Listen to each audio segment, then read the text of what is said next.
नमस्कार, Vedanta civil services academy में एक बार फिर आपका स्वागत है। मैं हूं कमल पाठक और आज हम बात करेंगे संविधान की प्रस्तावना पर। प्रस्तावना होती क्या है, प्रस्तावना से संबंधित विभिन्न पक्ष क्या रहे हैं, क्या प्रस्तावना संविधान का भाग है अथवा नहीं, क्या प्रस्तावना का कोई लीगल स्टेटस है, मतलब इसकी कोई कानूनी स्थिति है अथवा नहीं। तो इन सब चीजों को आज हम समझने की कोशिश करेंगे, लेकिन बिफोर दैट हम ये समझने की कोशिश करते हैं कि प्रीएम्बल होता क्या है। तो प्रीएम्बल शब्द की तरफ हम जाएं तो इस शब्द का ओरिजिन होता है एक लैटिन टर्म प्रीएम्बुलस से। ये एक लैटिन टर्म है प्रीएम्बुलस, और प्रीएम्बुलस इंग्लिश की दो अलग अलग वर्ड से मिलकर बना है। तो एक हमने कहा है प्री और एक कहा है रैम्बल, और जनरली रैम्बल टर्म यूज होता है टू वॉक के संदर्भ में। तो यदि मैं ये कहूं कि प्रीएम्बल का अर्थ क्या होता है, तो प्रीएम्बल का अर्थ सिंपल सा है, it walks before the speech, मतलब it explain what is coming. ये डिफाइन करती है, ये एक्सप्लेन करती है कि क्या आने वाला है। तो हम कह सकते हैं कि ये एक इंट्रोडक्टरी स्टेटमेंट है, जो कुछ भी आप एक्सप्लेन करने वाले हैं। यदि इससे समझ में नहीं आता तो मैं यूं कहूं यदि कि प्रस्तावना जो है वो पूरे संविधान की एक झलक है, एक ट्रेलर है। आप देखना कोई भी मूवी जब रिलीज होती है तो उस मूवी का एक ट्रेलर रिलीज किया जाता है, और ट्रेलर देखकर आप ये बता देते हैं कि मूवी किस तरीके की होगी। तो हमारा संविधान किस तरीके का होगा, उसकी प्रकृति क्या होगी, उसके ऑब्जेक्टिव्स क्या होंगे, उस संविधान का दर्शन क्या होगा, ये सब किसमें बताया गया है, प्रीएम्बल ऑफ द कॉन्स्टिट्यूशन में बताया गया है। और यदि मैं सिंपल लैंग्वेज में कहूं कि जो प्रस्तावना को जानता है वो संविधान को भी जानता है, भले ही उसने संविधान ना पढ़ा।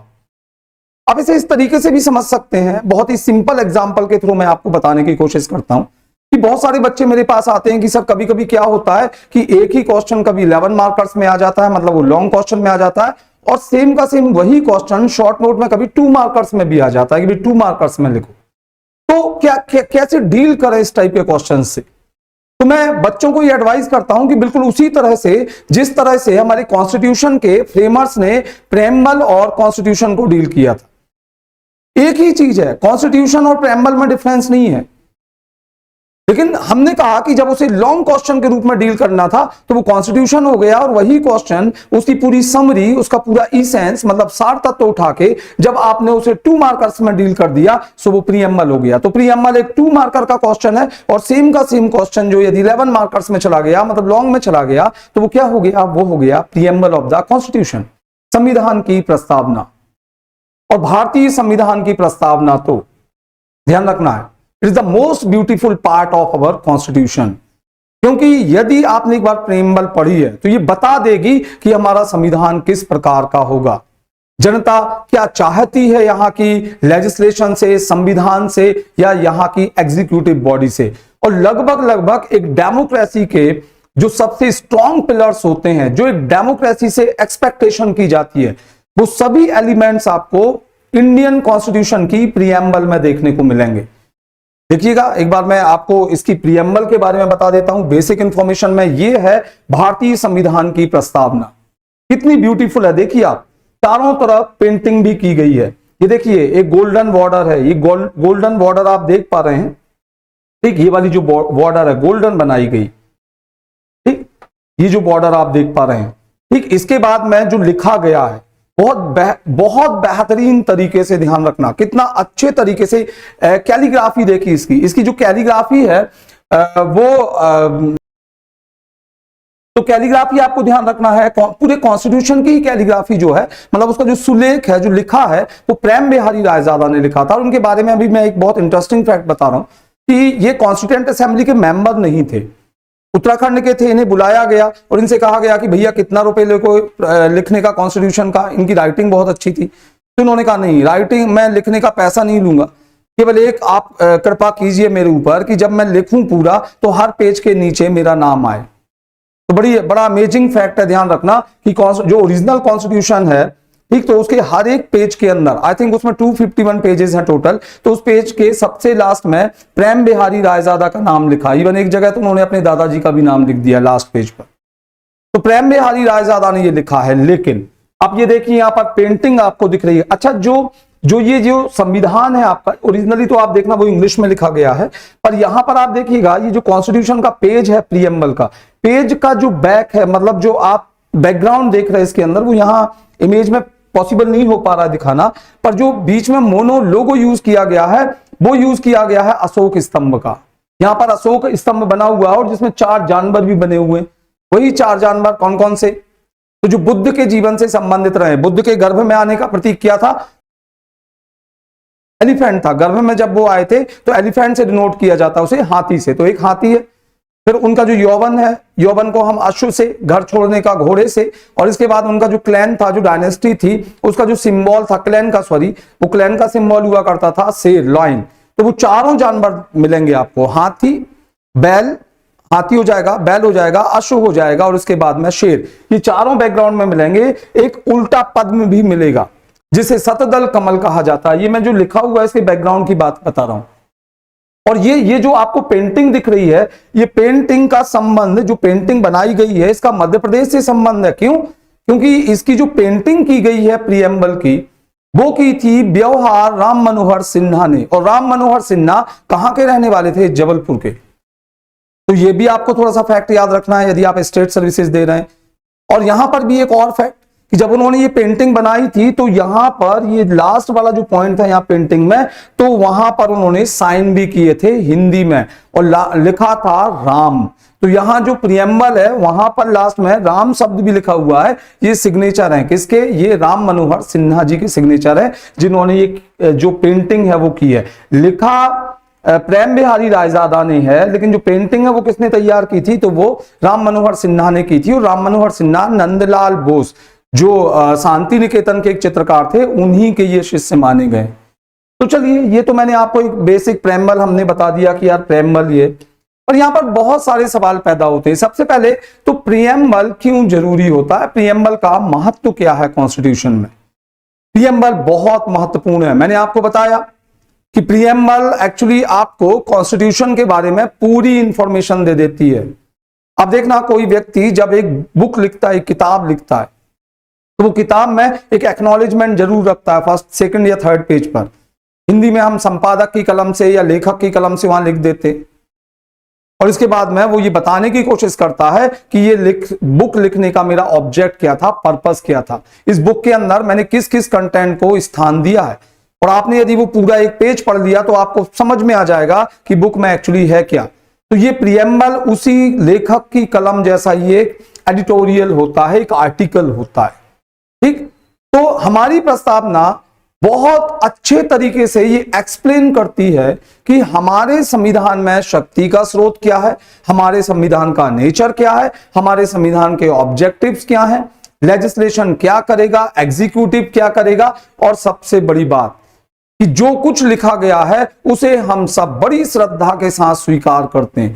तो इन सब की दृष्टि से देखा जाए तो जो प्रस्तावना है वो संविधान का एक महत्वपूर्ण अंग मानी जा सकती है। लेकिन क्या वो संविधान का अंग है या नहीं, ये तो बात की बात है, क्योंकि ये मैटर तो सुप्रीम कोर्ट में जाएगा और सुप्रीम कोर्ट बताएगा और हम पढ़ेंगे भी उसके अंदर। चलिए, तो अब हम जान लेते हैं प्रस्तावना के संबंध में महत्वपूर्ण विचारों को, अर्थात प्रस्तावना के संबंध में किसने क्या कहा। प्रस्तावना को संविधान का महत्वपूर्ण भाग माना और इसे संविधान की आत्मा कहा है ठाकुरदास भार्गव ने। Preamble is the soul of constitution, ये स्टेटमेंट किसका है? ये है ठाकुरदास भार्गव का। तो दूसरा स्टेटमेंट हम देखते हैं, प्रस्तावना संविधान निर्माताओं के विचारों को प्रकट करने वाली कुंजी है। ये सुप्रीम कोर्ट का जजमेंट था बेरुबारी केस में कि preamble is a key to open the brains of framers of constitution. मतलब प्रस्तावना के थ्रू हम उन विचारों को, उन भावनाओं को समझ सकते हैं जो संविधान बनाते समय संविधान निर्माताओं के मन में रही होंगी। तो ये किस केस में? सुप्रीम कोर्ट ने कहा है बेरुबारी केस में 1960 में। फिर भारतीय संविधान की प्रस्तावना संपूर्ण संविधान की आत्मा है।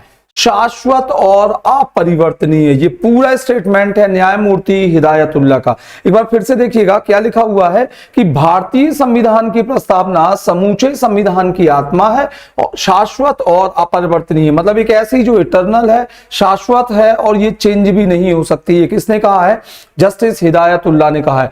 प्रस्तावना का ध्येय है कि वह देश की करोड़ों जनता को, जो कि हमारी ओर देख रही है, और साथ ही साथ विश्व को यह आभास दे कि हम क्या करेंगे, हमारा लक्ष्य क्या है और हमें किधर जाना है, हमारा सपना क्या है। ये स्टेटमेंट किसका है? ये खुद जवाहरलाल नेहरू का है प्रस्तावना के संबंध में। फिर प्रस्तावना का एक एक शब्द एक चित्र है। चित्र जो बोलता है, एक कहानी कहता है, तपस्या, त्याग और बलिदान की कहानी। ये स्टेटमेंट है सुभाष कश्यप का। सुभाष कश्यप, ध्यान रखना, संविधान के विशेष जानकार हैं, विशेषज्ञ हैं और बहुत सारे लोग इनकी बुक्स भी पढ़ते होंगे। हमारी संसद, काफी अच्छी बुक है सुभाष कश्यप जी की, और ये इस कोटेशन उनका जो है, जो स्टेटमेंट है, ये भी बहुत ब्यूटीफुल है। इसके बाद में प्रस्तावना संविधान को जानने की जन्म कुंडली है। Preamble is the horoscope of constitution. ये स्टेटमेंट है कन्हैया लाल माणिक लाल मुंशी का, के.एम. मुंशी का, जो कि ड्राफ्टिंग कमेटी के एक मेंबर रहे थे। इसके अलावा प्रस्तावना संविधान की पहचान है। Preamble is the identity card of constitution. ये किसने कहा था? N.A. पालकीवाला ने।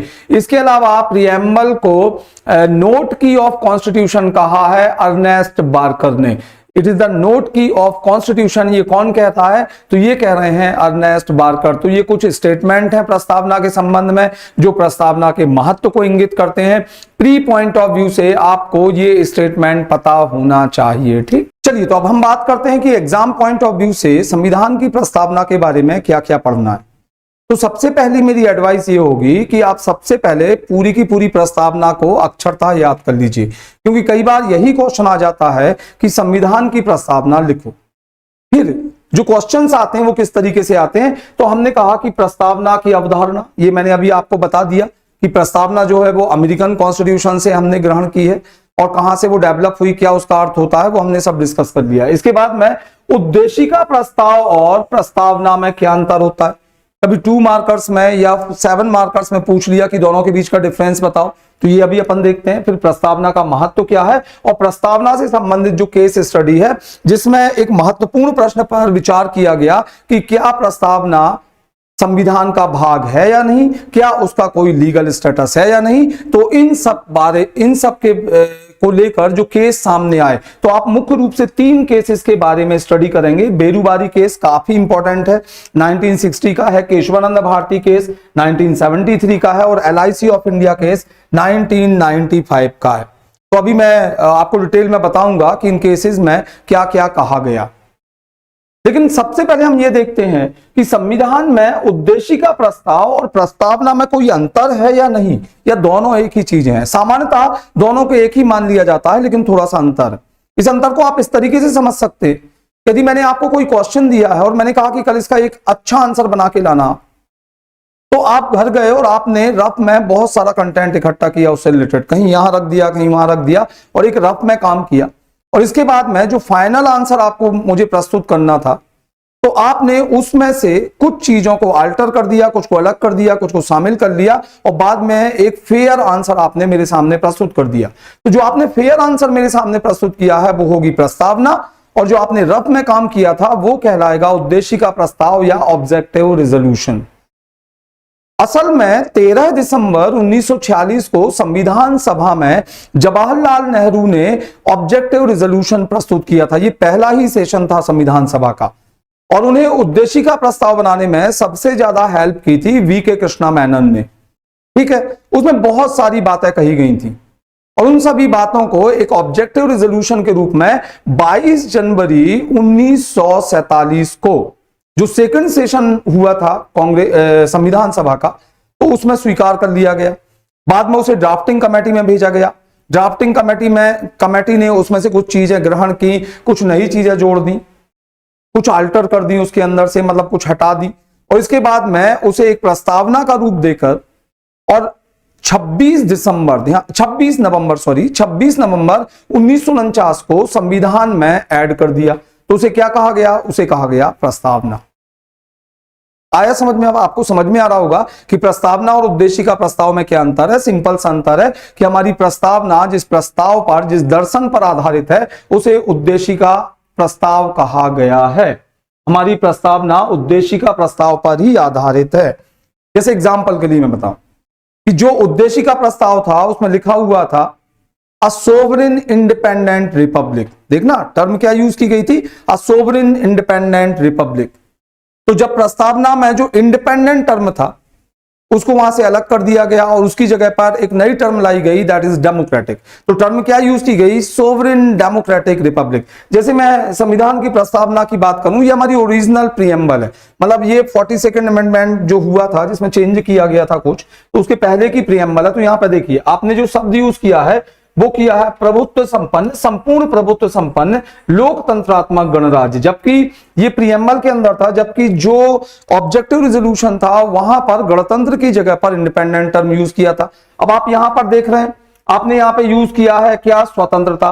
तो स्वतंत्रता किसकी? तो आपने कहा विचार की है, थॉट की है, अभिव्यक्ति एक्सप्रेशन की है, विश्वास की है, बिलीफ की है, रिलीजन धर्म की है और वर्शिप की है। तो ये 5 थे किसमें? प्रीएम्बल में जो स्वीकार किए गए। लेकिन यदि आप ऑब्जेक्टिव रेजोल्यूशन पे जाओगे तो वहां पे 3 और थे, जिसमें एक वोकेशन की जो फ्रीडम है वो भी कही गई, इसके अलावा जो एक्शन है, एक्शन की फ्रीडम कही गई उसके अंदर, और शायद एक और था जिसके अंदर आई थिंक शायद एसोसिएशन, एक एसोसिएशन टर्म भी यूज किया गया था। तो वो तीनों अलग कर दिए गए, मतलब जो वोकेशन, एसोसिएशन और एक्शन है वो वहां से हटा दिए गए। हम कह रहे हैं कि फ्रेटर्निटी नहीं था, कॉन्स्टिट्यूशन में कहीं भी बंधुता शब्द यूज नहीं किया गया था, किसमें? ऑब्जेक्टिव रिजोल्यूशन में, लेकिन उसे ऐड किया गया किसमें? प्रीएम्बल में। ठीक, तो इसी तरह से इक्वालिटी की बात करो तो इक्वालिटी या समानता जहां पर टर्म यूज किया गया है तो वहां पर किसकी समानता? तो अवसर की समानता और प्रतिष्ठा की समानता, ये हमारे प्रीएम्बल में है। लेकिन जो ऑब्जेक्टिव रिजोल्यूशन था उसमें एक और ऐड था, इक्वालिटी बिफोर लॉ। तो वो इक्वालिटी बिफोर लॉ को आपने वहां से डिलीट कर दिया। तो अब आप समझ रहे हैं ना कि जो प्रीएम्बल है, तो प्रीएम्बल जो है वो असल में ऑब्जेक्टिव रिजोल्यूशन का ही रिजल्ट है, लेकिन कुछ अल्टरेशन के साथ में। तो ये उसमें डिफरेंस होता है। चलिए, तो अब बात करते हैं प्रस्तावना के महत्व की, प्रस्तावना के घटक तत्वों की। प्रस्तावना क्यों इंपॉर्टेंट है? सुप्रीम कोर्ट ने अपने बहुत सारे निर्णयों में यह कहा है कि ऐसे मामलों में जहां पर संविधान की भाषा संदिग्ध है, जहां पर अस्पष्टता है, वहां पर किसी कंक्लूजन पर पहुंचने के लिए प्रस्तावना एक गाइडिंग लाइट होगी। एक गाइडिंग लाइट होगी मतलब वो गाइडेंस देगी हमें, वो गाइड करेगी लेजिस्लेशन को कि लॉ किस तरह का आपको बनाना है, संविधान क्या कहना चाहता है। तो संविधान की प्रस्तावना बहुत महत्वपूर्ण है। अब हम इसके महत्व को कई पॉइंट्स में समझ सकते हैं। कैसे? सबसे पहले तो संविधान की प्रस्तावना हमें यह बताती है कि संविधान में शक्ति का स्रोत क्या है, सोर्स ऑफ पावर। तो सीधा लिखा हुआ है, हम भारत के लोग, be the people of India. भारतीय संविधान में ध्यान रखना, संपूर्ण शक्ति जनता में निहित है। यह संविधान जनता द्वारा निर्मित है और पूरे संविधान को शक्ति कौन प्रदान कर रहा है? जनता प्रदान कर रही है। और यहां पर बहुत सारे आक्षेप लगाए जाते हैं। क्या आक्षेप लगाए जाते हैं? कुछ लोग ये कहते हैं कि यार कहां जनता ने चुना था संविधान सभा के सदस्यों को? संविधान सभा के सदस्यों का चुनाव तो जो प्रांतीय विधानमंडल के सदस्य थे, जो एमएलए थे, उन्होंने किया था और उसमें भी आनुपातिक प्रतिनिधित्व की एक संक्रमणीय पद्धति यूज की गई थी। और उसमें भी एक और बड़ा आक्षेप कि चुनाव की भी जरूरत नहीं पड़ी। क्यों? क्योंकि लगभग सभी सदस्य तो निर्विरोध निर्वाचित हो गए थे संविधान सभा के अंदर। तो आपने कैसे कह दिया कि संविधान का जो शक्ति का स्रोत है वो जनता है? लेकिन ये जो एलिगेशन लगाया गया है ये सही नहीं है। क्यों नहीं है? क्योंकि देखिएगा, आनुपातिक प्रतिनिधित्व की एकल संक्रमणीय पद्धति भी चुनाव, अप्रत्यक्ष चुनाव के द्वारा संपन्न होती है। सबको पता होगा कि उसमें जो मेंबर वोट देते हैं वो मेंबर जनता द्वारा ही तो चुने जाते हैं। तो भाई जनता ने अपना एक रिप्रेजेंटेटिव चुन लिया और उस रिप्रेजेंटेटिव ने जनता को अभिव्यक्त करते हुए, जनता को रिप्रेजेंट करते हुए एक मेंबर चुन लिया। शायद उस समय जनसंख्या बहुत ज्यादा थी या वोटिंग कराना पॉसिबल नहीं था, लेकिन जो प्रतिनिधि ने जो चुना संविधान सभा के सदस्यों को, वो भी तो जनता को ही रिप्रेजेंट कर रहा है ना। तो ये कमी नहीं हो सकती है। और सेकंड, आपने कहा कि निर्विरोध निर्वाचित हो गए सब मैक्सिमम सदस्य। तो ये तो और अच्छी बात है, क्योंकि किसी सदस्य का निर्विरोध निर्वाचित होना सार्वभौमिक सहमति को ही तो प्रकट करता है कि सभी लोग उस नाम पर सहमत हैं। तो ये तो और अच्छी बात है कि वहां पर उस सदस्य की सदस्यता को लेकर किसी प्रकार का कंट्राडिक्शन नहीं था, अपोजिशन बहुत ज्यादा नहीं थे उसके, तो एक सर्वसहमति है ये, तो ये कोई कमी नहीं है। इसलिए ध्यान रखिएगा, हमारे यहाँ जो संविधान की शक्ति का स्रोत है वो पूरा का पूरा क्या है? जनता। जनता ने ही संविधान को बनाया है, क्योंकि जनता द्वारा ही चुने गए लोग संविधान निर्माता हैं।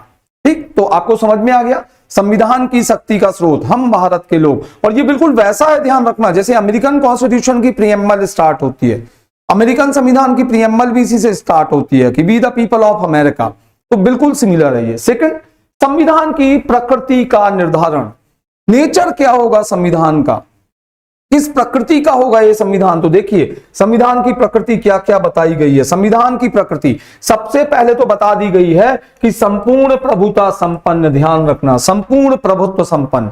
हमारा देश संपूर्ण प्रभुता संपन्न देश है, अर्थात हम अपने आंतरिक या बाह्य मामले में किसी देश के द्वारा नियंत्रित नहीं है, किसी देश के दबाव में आकर हम निर्णय नहीं लेते। ठीक, हम अपना निर्णय लेने के लिए पूर्णतः स्वतंत्र हैं, हम संपूर्ण संप्रभु हैं।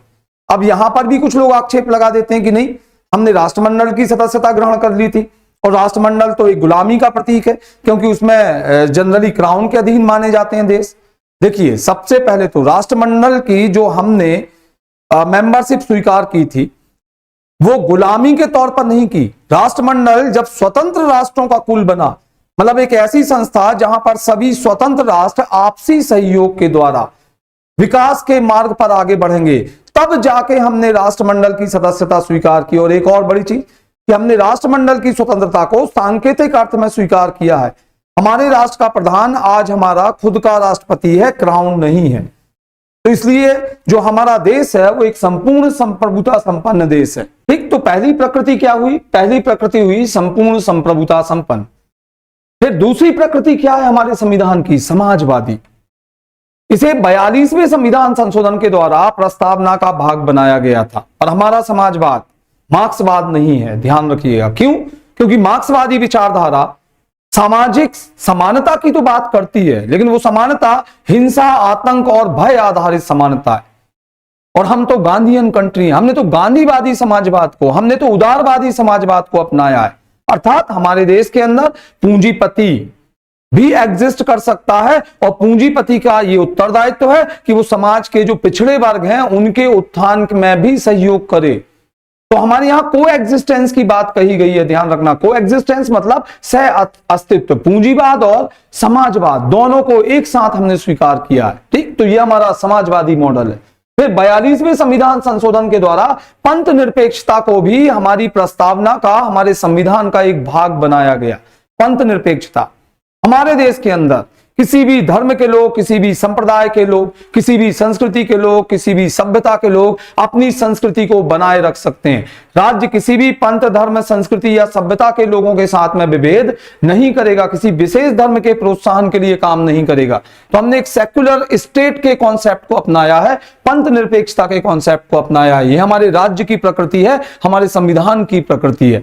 हमने लोकतांत्रिक प्रकृति को ग्रहण किया है। We are a democratic state, मतलब हमारे देश का शासन चलाने वाली सत्ता जनता के द्वारा प्रत्यक्ष या अप्रत्यक्ष रूप से चुनी जाएगी, और वो तब तक सरवाइव कर सकती है जब तक जनता का उसे समर्थन प्राप्त है। कोई हमारे यहां ध्यान रखना, सरकारें जो है वो मनोनीत नहीं होती हैं, सभी की सभी सरकारें निर्वाचित सरकारें होती हैं। तो लोकतांत्रिक स्वरूप को हमने अपनाया। फिर हमने गणतंत्रात्मक स्वरूप को अपनाया। रिपब्लिक है हमारा कंट्री।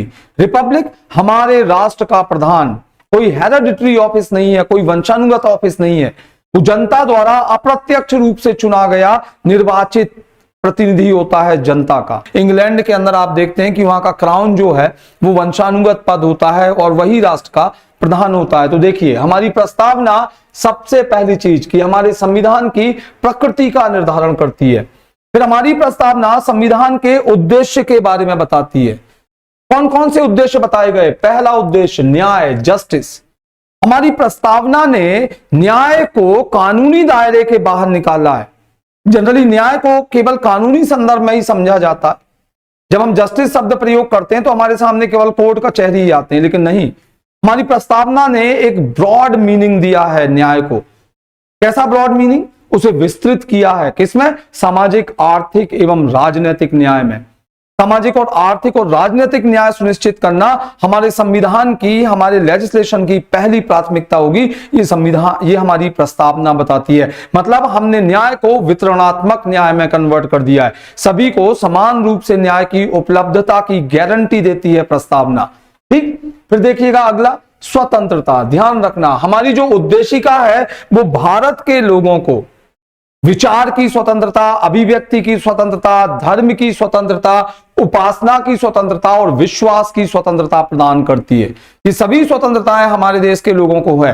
कोई भी राज्य सरकारें, कोई भी सरकारें, लेजिस्लेशन इस स्वतंत्रता से लोगों को बाधित नहीं कर सकता है। समानता, हमारी प्रस्तावना समानता को, अवसर की उपलब्धता, ध्यान रखना, इक्वालिटी ऑफ अपॉर्चुनिटी, और साथ ही साथ व्यक्ति की प्रतिष्ठा के साथ जोड़ दिया है, लोगों के स्टेटस के साथ जोड़ दिया है कि इस प्रकार की समानता हम सुनिश्चित करेंगे। इसके बाद में बंधुता। कैसी बंधुता? हमारी प्रस्तावना नागरिकों में एक ऐसी बंधुता, इंटीग्रिटी डेवलप करना चाहती है जो लोगों में राष्ट्र की एकता और अखंडता में वृद्धि करती है, जो लोगों की गरिमा को संरक्षित करती है। तो ये बताए गए हैं संविधान के उद्देश्य जो कि प्रस्तावना में परिलक्षित होते हैं। चलिए इसके बाद और बात करते हैं कि प्रस्तावना और क्या जानकारी देती है। तो प्रस्तावना उस ऐतिहासिक तिथि के बारे में बताती है जब हमने इस संविधान को ग्रहण किया था। कौन सी तिथि है वो? तो 26 नवंबर 1949, और इसे मिति मार्गशीर्ष शुक्ल सप्तमी संवत 2006 विक्रमी। ध्यान रखना, ये जो विक्रम संवत है हमारा, उसकी डेट भी यहां पर मेंशन की गई है, ईयर मेंशन किया गया है। लेकिन बहुत बड़ी चीज कि केवल तिथि के बारे में बात नहीं हुई है, ग्रहण करने के तरीके का भी निर्धारण किया गया, किस तरीके से हमने ग्रहण किया है। तो देखिए, हमने अधिनियमित किया है। अधिनियमित का मतलब है क्या है? अधिनियमित, हम इस संविधान से अनुशासित हैं, डिसिप्लिन्ड हैं, हम इससे बंधे हुए हैं, हम इसके बाहर नहीं जाएंगे। हमने ये प्रण लिया है कि संविधान में लिखी गई बातों के अनुसार ही हम अनुशासन करेंगे, हम उसका पालन करेंगे। तो अधिनियमित है, अंगीकृत। ध्यान रखना, अंगीकृत का मतलब क्या होता है? जैसे आपके ये जो अंग है, ये अंग जो महत्व रखते हैं आपके जीवन में, और ये आपके जीवन को विकास के मार्ग पर ले जाते हैं अंग, उसी तरह से हमारे अंगों के समान ही है हमारा संविधान। हमारे लिए जितने अंग जरूरी हैं उतना ही ये संविधान हमारे जीवन के लिए जरूरी है एक भारतीय नागरिक के तौर पर। तो हमने अंगीकृत किया है, हमने संपूर्ण रूप से उसे जोड़ा है। और उससे भी बड़ी चीज देखिए, आत्मार्पित, हमने इस संविधान को अपनी आत्मा को अर्पित किया है। मतलब हम हृदय से, हम मन से, हम आत्मा से इस संविधान को स्वीकार करते हैं, केवल दिखावा मात्र नहीं है। तो देखिए कितने बेहतरीन शब्द यूज किए गए हैं कि हमने अपनी प्रस्तावना को अधिनियमित किया है, अंगीकृत किया है और आत्मार्पित किया है। तो प्रस्तावना ये भी बताती है, ये भी इंफॉर्मेशन देती है आपको। इसके बाद में प्रस्तावना संविधान की व्याख्या का भी निर्धारण करती है। बेरुबारी केस रहा हो, केशवानंद भारती केस रहा हो या LIC केस रहा हो, कहा यह जरूर गया कि प्रस्तावना का कोई लीगल स्टेटस नहीं है। मतलब प्रस्तावना में लिखी हुई बातों को लॉ के थ्रू आप इंप्लीमेंट नहीं कर सकते, लेकिन उन सभी मामलों में जहां पर संविधान की व्याख्या से संबंधित कोई समस्या पैदा होती है, कोई शब्द अस्पष्ट है संविधान के अंदर, तो शब्द का एक्चुअली मीनिंग क्या होगा, ये कहां से निर्धारित किया जाएगा? प्रस्तावना को देखकर। अर्थात संविधान की व्याख्या का निर्धारण करने में भी प्रस्तावना महत्वपूर्ण है, और यह प्रस्तावना का अपना महत्व है। चलिए, आया आपको बहुत अच्छे से समझ में। लेकिन बहुत बड़ा क्वेश्चन ये है कि क्या प्रस्तावना संविधान का भाग है अथवा नहीं। एक बहुत बड़ा क्वेश्चन है, ध्यान रखिएगा। ये संविधान में प्रस्तावना की स्थिति क्या है? क्या प्रस्तावना संविधान का भाग है? क्या ये संविधान से अलग है? क्या प्रस्तावना का कोई लीगल स्टेटस है, अर्थात कोई कानूनी आधार है कि प्रस्तावना में लिखे हुए ऑब्जेक्टिव्स को लागू करने के लिए क्या सरकारें कोर्ट जा सकती हैं, क्या कोई व्यक्ति कोर्ट जा सकता है? ये कुछ ऐसे प्रश्न थे जिनका उत्तर खोजने के लिए हमें कुछ केसेस की स्टडी करना पड़ेगी। मुख्य रूप से सुप्रीम कोर्ट में फाइल 3 केसेस की। एक बेरुबारी संघ का केस है 1960 का, केशवानंद भारती केस, और एलआईसी ऑफ इंडिया केस 1995 का। और इन केसेस में सुप्रीम कोर्ट के वर्डिक्ट को समझने के बाद हम ये आसानी से समझ सकते हैं कि संविधान में प्रस्तावना कहां स्टैंड करती है। तो चलिए हम उन केसेस के बारे में थोड़ा सा इंफॉर्मेशन ले लें। वैसे हम ये नहीं कहेंगे कि बेरुबारी प्रस्तावना के संबंध में पहला केस था। इसके पहले भी 1957 में यूनियन ऑफ इंडिया बनाम मदन गोपाल केस में सुप्रीम कोर्ट ने प्रस्तावना के बारे में पहली बार विचार किया। हालांकि इस केस में यह प्रश्न अराइज नहीं हुआ, ये क्वेश्चन अराइज नहीं हुआ कि whether preamble of the constitution is a part of constitution और नॉट, मतलब कि प्रीएम्बल संविधान का भाग है या नहीं, इस प्रश्न पर विचार नहीं किया गया, बल्कि यह कहा गया कि प्रस्तावना को न्यायालय में प्रवर्तित नहीं किया जा सकता। इसका अर्थ है कि प्रस्तावना का कोई लीगल स्टेटस नहीं है। बाकी ज्यादा कुछ इसके बारे में नहीं कहा गया। लेकिन प्रस्तावना के संबंध में 1960 का बेरुबारी संघ केस एक महत्वपूर्ण केस माना जाता है। तो इस केस को समझने के पहले हमें संविधान के कुछ आर्टिकल्स को समझना जरूरी है। देखिए कौन कौन से आर्टिकल्स हैं। सबसे पहले आपको समझना जरूरी है कि अनुच्छेद 1 का जो तीसरा उपखंड है उसका सी पार्ट क्या कहता है। ध्यान रखना, आर्टिकल 1 का जो क्लॉज 3 है उसका सब क्लॉज सी क्या कहता है, क्या प्रोविजन करता है। इसमें क्लियर कहा गया है कि इंडिया किसी फॉरेन स्टेट से कोई भी टेरिटरी एक्वायर कर सकता है। ये एक्वायरिंग ऑफ टेरिटरीज के बारे में प्रोविजन करता है कि हम विदेशों से कोई भी क्षेत्र ले सकते हैं। लेकिन यहां पर यह बिल्कुल मेंशन नहीं किया गया है कि क्या इंडिया अपने किसी टेरिटरी को, अपने किसी रीजन को विदेशों को दे सकता है। अब चूंकि यहां मेंशन नहीं किया गया और ऐसा कोई इशू आएगा तो सुप्रीम कोर्ट इसको डिफाइन करेगा कि क्या ऐसा हो सकता है या नहीं हो सकता। तो पहले तो आपको यह आर्टिकल समझना जरूरी है जो मैंने आपको बताया। चलिए दूसरे आर्टिकल पर चलते हैं। तो आपको एक और अनुच्छेद समझना जरूरी है और यह है आर्टिकल 3। क्या कहता है आर्टिकल 3? आर्टिकल 3 पार्लियामेंट को एक पावर देता है। क्या पावर? कि वो चाहे तो 2 राज्यों को मर्ज करके एक स्टेट बना सकती है, चाहे तो किसी स्टेट को डिवाइड करके एक नया स्टेट बना सकती है, चाहे तो किसी स्टेट की कुछ टेरिटरीज को किसी दूसरे स्टेट को दे सकती है, उसकी टेरिटरीज को अल्टर कर सकती है, चाहे तो उसके नाम को परिवर्तित कर सकती है। लेकिन यहां पर भी कहीं यह मेंशन नहीं किया गया है कि क्या अपनी किसी टेरिटरी को किसी फॉरेन स्टेट को दिया जा सकता है, क्योंकि जो कुछ भी प्रोविजन या जो कुछ भी पावर पार्लियामेंट को दी जा रही है वो इनसाइड इंडिया दी जा रही है कि भाई हमारे किसी राज्य में किसी दूसरे राज्य का क्षेत्र मिला लो या राज्य का नाम चेंज कर दो, उसकी बाउंड्री को अल्टर कर दो, पर यह कहीं मेंशन नहीं किया गया और आगे जाके ये विवाद की जड़ बनेंगे। देखिए क्या होता है, होता यह है। चलिए पहले मैं आपको बेरुबारी के बारे में बता दूं कि ये मैटर था क्या। आपको पता है कि 1947 में जब माउंटबेटन प्लान आया तो उसके द्वारा भारत और पाकिस्तान 2 नेशंस को एस्टेब्लिश किया गया, 2 नेशंस बने, 2 नेशन थ्योरी को इंप्लीमेंट किया गया। अब उसमें एक बहुत बड़ा सवाल कि चलिए ठीक है आपने 2 देश तो बना दिए, उनमें जो तत्कालीन पूर्वी बंगाल था वो दे दिया गया पाकिस्तान को और वो ईस्टर्न पाकिस्तान के नाम से जाना गया, और जो उसका अपर पार्ट था, जो लगा हुआ पार्ट था, वो वेस्टर्न बंगाल भारत के राज्य क्षेत्र में शामिल किया गया। चलिए वहां पर होता क्या, वहां पर अब चूंकि बाउंड्री बनाना है आपको तो एक बाउंड्री कमीशन अपॉइंट किया गया 1947 में, जिसके चेयरमैन थे साइरिल रैडक्लिफ। ये तो सभी को पता होगा, ये रैडक्लिफ कमीशन के नाम से ये जाना गया है। ये रैडक्लिफ कमीशन, इस रैडक्लिफ कमीशन को केवल 5 हफ्तों का टाइम दिया गया। 5 हफ्तों में आपको बाउंड्री ड्रॉ करना है, स्पेशली कौन सी वाली बाउंड्री को लेकर, जो आज का बांग्लादेश है, जिसे उस समय पूर्वी पाकिस्तान के नाम से जाना जाता था, उस बाउंड्री को लेकर। अब चूंकि रैडक्लिफ साहब को ज्यादा कुछ आइडिया था नहीं भारत के मानचित्र, भारत की ज्योग्राफिकल जो कंडीशंस थी उनके बारे में, तो इन्होंने मैप उठाया और मैप में इन्होंने जब बाउंड्री ड्रॉ की तो जो मुस्लिम मेजॉरिटी रीजन्स थे वो पाकिस्तान को देते चले गए और जो हिंदू मेजॉरिटी रीजन्स थे वो भारत को देते चले गए।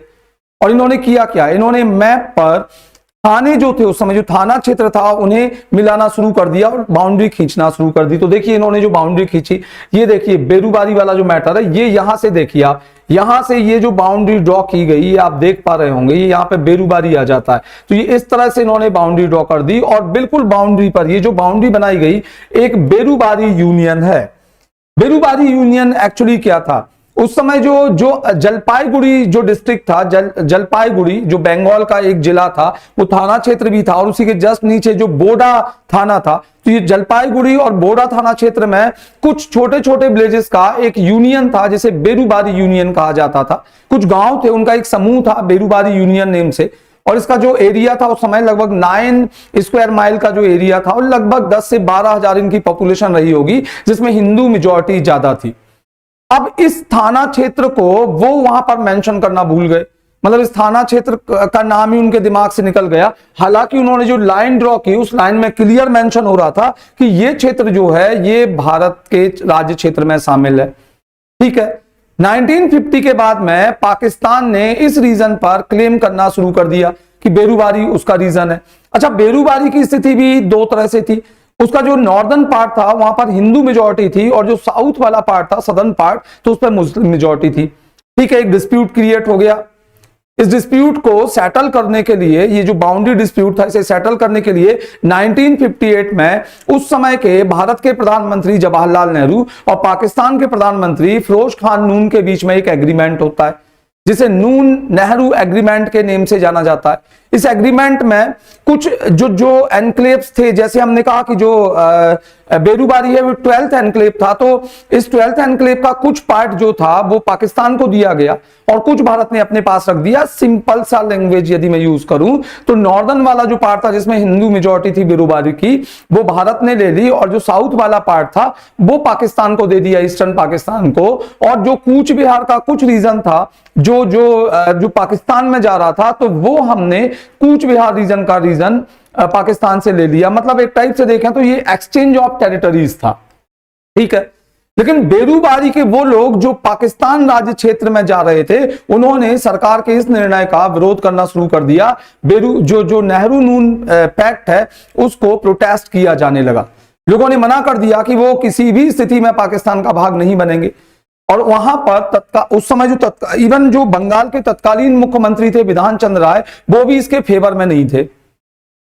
तो इन लोगों ने, मतलब जो बेरूबारी संघ के लोग हैं, उन्होंने प्रेसिडेंट से रिक्वेस्ट किया कि वो उस मैटर में इंटरफियर करें। प्रेसिडेंट, उस समय जो प्रेसिडेंट हाउस था, तो वहां बहुत सारे लेटर लिखे गए। लोग तो ये कहते हैं कि ब्लड से लेटर लिखकर भेजे गए, उंगलियां काटी गई, और उन्होंने किसी भी स्थिति में पाकिस्तान में मिलना स्वीकार नहीं किया, इसे अपोज करना शुरू कर दिया। अब प्रेसिडेंट से इंटरफियर करने के लिए जब कहा गया, तो बहुत बड़ी प्रॉब्लम यह थी कि कॉन्स्टिट्यूशन में कहीं भी मेंशन नहीं था कि क्या इंडियन गवर्नमेंट को, लेजिस्लेशन को या एग्जीक्यूटिव बॉडी को, किसी को भी क्या कोई राइट है कि वो इंडियन टेरिटरी को किसी फॉरेन स्टेट को दे सकता है।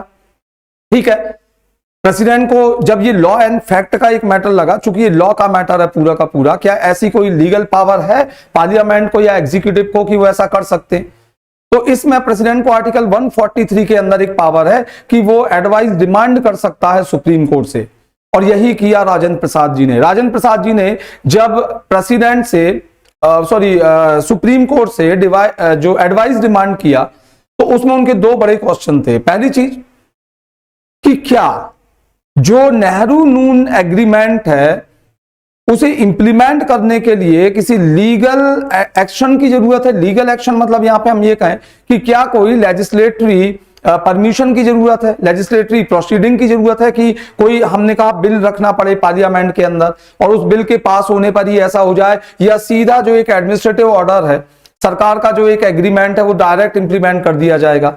और दूसरा क्वेश्चन की चलिए ठीक है, उसके लिए कोई लेजिस्लेटरी प्रोसीडिंग जरूरी है, कोई विधायी प्रक्रिया जरूरी है, तो क्या यह विधायी प्रक्रिया आर्टिकल 3 के अंदर हो जाएगी। आर्टिकल 3 में जो कहा गया है कि जैसे राज्यों में आप टेरिटरी दे सकते हैं, एक सिंपल मेजॉरिटी से आप दे सकते हैं वहां पर, और वो बिल पास हो जाता है, या इसके लिए अलग से 368 की प्रक्रिया का पालन करना पड़ेगा। मतलब क्या ऐसा किसी कॉन्स्टिट्यूशनल अमेंडमेंट एक्ट के थ्रू ही होगा। तो ये सुप्रीम कोर्ट को एडवाइस देना थी प्रेसिडेंट को, सुप्रीम कोर्ट ने एडवाइस दी। सुप्रीम कोर्ट ने कहा कि नहीं, आर्टिकल 3 जो है वो बिल्कुल एम्पावर्ड नहीं करता पार्लियामेंट को कि उस प्रोसेस के थ्रू आप किसी टेरिटरी को किसी फॉरेन स्टेट को दे पाए, वो केवल इनसाइड इंडिया एप्लीकेबल है। ठीक, लेकिन हां, आर्टिकल 368 के अंदर एक कॉन्स्टिट्यूशनल अमेंडमेंट बिल के थ्रू आप ऐसा कर सकते हैं।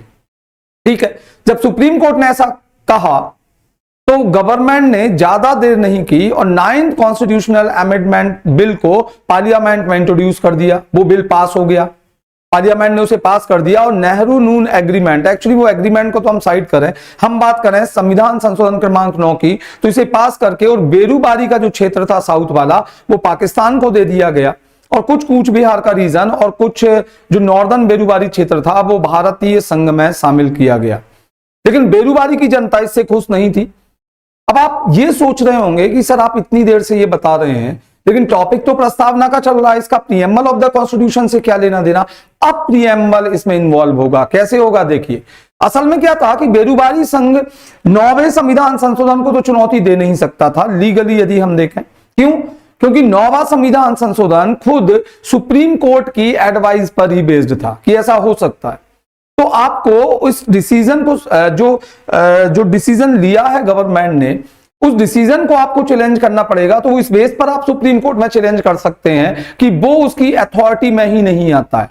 अब अथॉरिटी में नहीं आता तो आपको ये शो करना पड़ेगा ये किसी भी प्रकार से यदि संवैधानिक व्यवस्था का, संवैधानिक उपबंधों का यदि अतिक्रमण करता है, तब जाके जो CAA नंबर 9 है, मतलब कॉन्स्टिट्यूशनल अमेंडमेंट एक्ट जो है 9th नंबर का, वो अनकॉन्स्टिट्यूशनल है।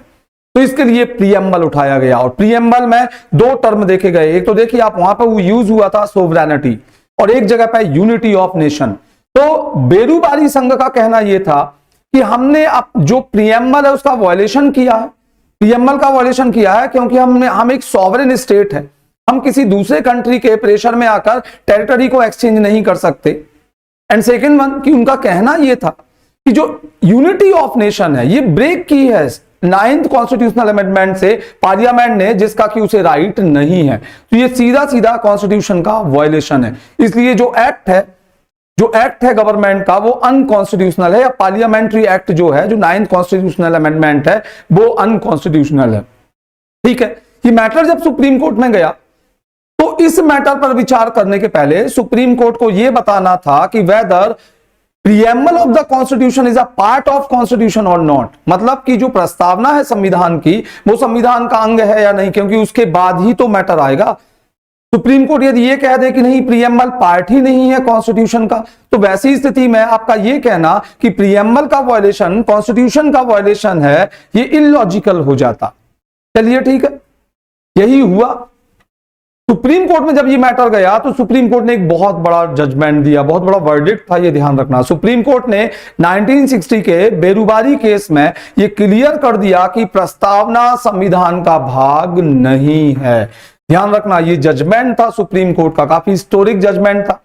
और साथ ही सुप्रीम कोर्ट ने यह भी कहा कि आर्टिकल 113C के अंतर्गत ये टेरिटरी देने का राइट नहीं है दूसरे देश को, लेकिन एक्चुअली यहां पर एक्सचेंज ऑफ टेरिटरीज हुआ है। आप ये मत सोचना कि हमने अपना कुछ भाग उन्हें दे दिया, नहीं, बदले में हमने भी उनसे कुछ भाग प्राप्त किया है।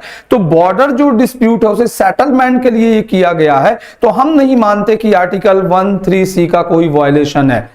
एक सेकंड की सुप्रीम कोर्ट का यह कहना था कि चलिए ठीक है, preamble of the constitution part नहीं है कॉन्स्टिट्यूशन का, लेकिन प्रीएम्बल उन थॉट्स को जानने का एक सोर्स है जो संविधान बनाते समय संविधान निर्माताओं के मन में थे। मतलब प्रस्तावना एक ऐसी कुंजी की तरह है जिसके द्वारा संविधान निर्माताओं के मन को जाना जा सकता था। उनके जजमेंट में क्या लिखा हुआ था कि preamble is a source to open the minds of framers. Preamble एक सोर्स है, की है, जिसके थ्रू आप उनके मन को जान सकते हैं, लेकिन इसका कोई लीगल स्टेटस नहीं है। मतलब प्रीएम्बल में कही गई बातों को इंप्लीमेंट कराने के लिए कोर्ट का सहारा नहीं लिया जा सकता, मतलब कोर्ट द्वारा ये एनफोर्सेबल नहीं है। ये सुप्रीम कोर्ट ने क्लियर कर दिया और ये स्थिति 1973 तक एज इट इज बनी रही। ठीक, तो ये मुझे लग रहा है कि आपको अच्छे से समझ में आया होगा कि बेरूबारी संघ क्या है। हमने बेरूबारी का कुछ ऊपर वाला पार्ट ले लिया और जो बाकी पार्ट था साउथ वाला वो आज भी बांग्लादेश का पार्ट है। चलिए, हमने कहा दूसरे केस पर चलते हैं। दूसरा केस है Kesavananda Bharati versus Union of India case 1973। मुझे नहीं लगता कि अभी तक की इंडिया की डेमोक्रेटिक हिस्ट्री में इससे कोई बड़ा केस आया है।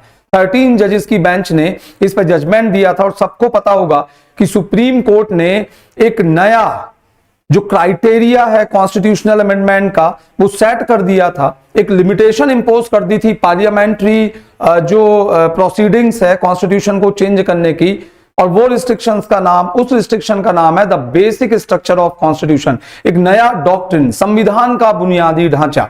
पर वो एक अलग क्वेश्चन है, एक अलग टॉपिक है जिसपे हम डिस्कस करेंगे। अभी तो मैं इसमें केवल प्रस्तावना के से संबंधित जो वर्डिक्ट था उसकी बात करेंगे। यहां पर भी क्वेश्चन अराइज हुआ कि प्रस्तावना संविधान का भाग है या नहीं।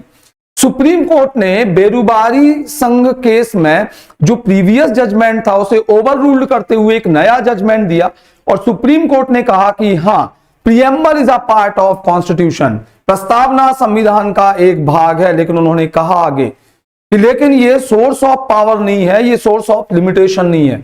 मतलब प्रस्तावना संविधान को या लेजिस्लेशन को ना तो कोई पावर देती है, ना उनके द्वारा बनाए गए किसी लॉ को रिस्ट्रिक्ट करने की कोई पावर देती है कोर्ट को। मतलब इसके आधार पर ना तो कोई कानून बनाया जा सकता है या इंप्लीमेंट किया जा सकता है, और ना ही इसे ग्राउंड बनाकर कोई कानूनी या विधायी शक्ति को रिस्ट्रिक्ट किया जा सकता है। लेकिन इसके द्वारा हम जान सकते हैं, किसे जान सकते हैं? हम उन भावनाओं को जान सकते हैं, उन ऑब्जेक्टिव्स को जान सकते हैं जिनके बेस पर कानून का निर्माण किया जाना चाहिए। यह सुप्रीम कोर्ट का कहना था। यहां पर बहुत बड़ी चीज ध्यान रखना कि जब भी कोई कानून बनाया जाएगा तो वो किन भावनाओं पर, किन उद्देश्यों पर आधारित होगा, इसका निर्धारण करने के लिए प्रस्तावना का सहारा लिया जा सकता है। सुप्रीम कोर्ट का यह क्लियर कहना था कि जहां पर जो संविधान की भाषा संदिग्ध है, जहां पर अस्पष्ट है, वहां पर हम प्रीएम्बल को यूज कर सकते हैं उसमें स्पष्टता लाने के लिए, उसे समझने के लिए। तो एक बहुत बड़ा वर्डिक्ट। एक और बात सुप्रीम कोर्ट ने यह कही कि चूंकि प्रस्तावना संविधान का भाग है, इसलिए आर्टिकल 368 पार्लियामेंट को एक पावर देता है कि वो संविधान के किसी भी भाग में परिवर्तन कर सकता है। इसका मतलब कि यदि प्रस्तावना संविधान का भाग है तो प्रस्तावना में भी परिवर्तन की ताकत है। किसके पास? पार्लियामेंट के पास। लेकिन यहां पर भी वही लिमिटेशन इंपोज की गई, एक लक्ष्मण रेखा खींच दी गई कि आप जब प्रस्तावना में संशोधन करेंगे तो उसके बेसिक स्ट्रक्चर से छेड़छाड़ नहीं कर सकते। इसका मतलब यह है कि आप प्रस्तावना में जो मूलभूत चीजें कही गई, जैसे हमने कहा कि प्रस्तावना में लिखा हुआ है रिपब्लिक, प्रस्तावना में लिखा हुआ है सॉवरेन, तो आप कल को कॉन्स्टिट्यूशनल अमेंडमेंट करके और इन शब्दों को आप प्रस्तावना से अलग नहीं कर सकते, हटा नहीं सकते। हाँ, आप कोई नए शब्द जोड़ सकते हैं, आप उसके बेसिक स्ट्रक्चर से खिलवाड़ नहीं कर सकते। सीधी सीधी बात कि प्रस्तावना में परिवर्तन की शक्ति ये न्यायिक पुनरावलोकन के अधीन है, जुडिशियल रिव्यू के अधीन है। ये जजमेंट था केशवानंद भारती केस में प्रस्तावना के संबंध में सुप्रीम कोर्ट का। हालांकि इस जजमेंट को बहुत जल्दी ही इंप्लीमेंट कर दिया इंदिरा जी ने। जो पावर मिली थी इंदिरा जी को प्रस्तावना के संबंध में, इंदिरा गांधी सरकार को, तो 42nd कॉन्स्टिट्यूशनल अमेंडमेंट 1976 के थ्रू इंदिरा जी ने प्रस्तावना में 2 स्थानों पर 3 नए टर्म ऐड कर दिए। सभी को पता होगा कि सोशलिस्ट उन्होंने सेक्युलर ये एक साथ सॉवरेन के बाद में प्लेस्ड किए थे, और एक नीचे उन्होंने नया शब्द इंटीग्रिटी वहां पर, मतलब अखंडता जो शब्द था वो वहां पर जोड़ दिया था। फिर एक और केस आता है 1995 का, इसे भी डिस्कस कर लेते हैं। LIC ऑफ इंडिया केस 1995, ध्यान रखना। इस केस में जजमेंट जो दिया गया था उसमें कहा गया कि preamble is a integral part of constitution, मतलब ये संविधान का अभिन्न अंग है। अभिन्न अंग और अंग में क्या अंतर होता है? आपने कहा कि केशवानंद भारती केस में तो कहा गया था कि प्रस्तावना संविधान का अंग है, लेकिन इसमें तो कह दिया कि प्रस्तावना संविधान का अभिन्न अंग है। तो अंग और अभिन्न अंग का अर्थ यह होता है कि हमने कहा कि जैसे मैं यदि ये कहूं कि जो स्वीट है, तो स्वीट के अंदर जो स्वीटनेस है वो इसका इंटीग्रल पार्ट है। ध्यान रखना, आप स्वीटनेस को अलग नहीं कर सकते स्वीट से, so that is integral part या अभिन्न अंग। लेकिन आपने कहा कि वो अंग है, तो अंग ऐसे होते हैं जो एक दूसरे से मिले होते हैं लेकिन उन्हें सेपरेट किया जा सकता है। तो यहां तो क्या कह दिया गया कि इंटीग्रल पार्ट ऑफ कॉन्स्टिट्यूशन कह दिया गया प्रीएम्बल को। जस्टिस के रामास्वामी एंड BL हंसारिया की जो बेंच थी उन्होंने ये क्लियर कहा था, ध्यान रखना, कि एक अभिन्न अंग है। और इसके उन्होंने ये ठीक है, साथ में ये भी कह दिया था कि इसका कोई कानूनी आधार नहीं है, मतलब ये कोर्ट द्वारा एनफोर्सेबल नहीं है, ये कोई पावर नहीं देता है पार्लियामेंट या कॉन्स्टिट्यूशन को, पर ध्यान रखना है तो ये किसका अंग, प्रस्ताव, ये संविधान का अंग है। तो ये मैंने आपको बताया प्रस्तावना के बारे में, जो अलग अलग केसेस थे, और वर्तमान में जो LIC ऑफ इंडिया केस है वही वर्तमान में प्रस्तावना की वास्तविक स्थिति है संविधान के अंदर।